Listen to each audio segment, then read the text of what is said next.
once you have all of these amazing applications, how do you get them on your phone?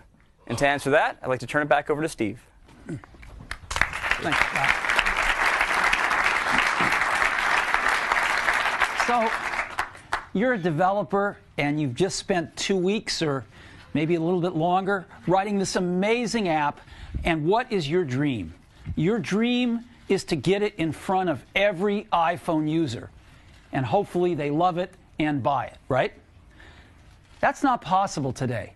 Most developers don't have those kinds of resources. Even the big developers would have a hard time getting their app in front of every iPhone user.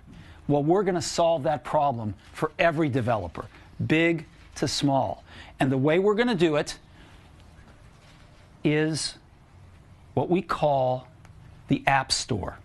This is an application we've written to deliver apps to the iPhone. And we're going to put it on every single iPhone with the next release of the software. And so our developers are going to be able to reach every iPhone user through the App Store. This is the way we're going to distribute apps to the iPhone. So let's take a look inside the App Store. It's got the 5 buttons across the bottom. So we have a featured section, which is the ones we're featuring. Just added, staff favorites. We've got categories here. If you want to find a game, if you want to find a business application, you want to find an application about finance as an example, easy to find stuff and browse the different categories. Of course, we've got our top lists, our top downloads, top 50 in this case, where I can see what the most popular apps are that are being downloaded.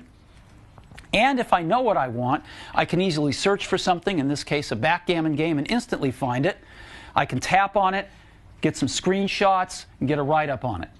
And if I'm interested in using it, this one happens to be free. I just tap up there, and I tap the Install button, and the app is wirelessly downloaded to the iPhone using the cell network or Wi-Fi.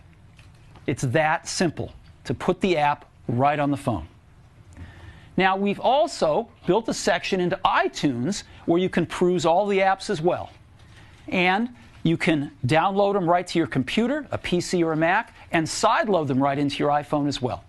But we think most people are probably going to just use their iPhone and do it over the air right to the iPhone. So this is pretty cool. But it goes even further.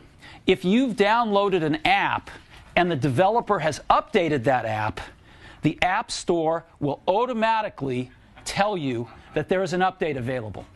And if you're interested, you just tap on the App Store, it takes you to the Update section, shows you the app that's been updated. You can see exactly what's been updated. If you like it, tap the Update button, and your app will be replaced by the updated version again over the air, all automatically. So we think this is pretty cool. And the App Store is going to be the exclusive way to distribute iPhone applications directly to every iPhone user. Now, developers are going to ask, well, this is great, but what's the deal, right? What's the business deal? We think we've got a great business deal for our developers. First of all, the developer picks the price. Pick whatever price you want to sell your app at. When we sell the app through the App Store, the developer gets 70% of the revenues right off the top. We keep 30% to pay for running the App Store. There are no credit card fees for the developer. We take care of all that. There are no hosting fees for us hosting the app. We take care of all that. There's no marketing fees. The developer gets 70% of the revenues, and it's paid monthly. This is the best deal going to distribute applications to mobile platforms. Now, we talk about the 70-30 revenue split, but the developer gets to pick the price. And you know what price a lot of developers are going to pick? Free, right? So when a developer wants to distribute their app for free, there is no charge for free apps at all. There's no charge to the user, and there's no charge to the developer. We're going to pay for everything to get those apps out there for free. The developer and us have the same exact interest, which is to get as many apps out in front of as many iPhone users as possible. Now, will there be limitations? Of course. There are going to be some apps that we're not going to distribute. Porn. malicious apps, apps that invade your privacy. So there will be some apps that we're going to say no to, but again, we have exactly the same interest as the vast majority of our developers, which is to get a ton of apps out there for the iPhone, and we think we've invented an incredibly great way to do it, which is the App Store. It's going to reach every single iPhone user.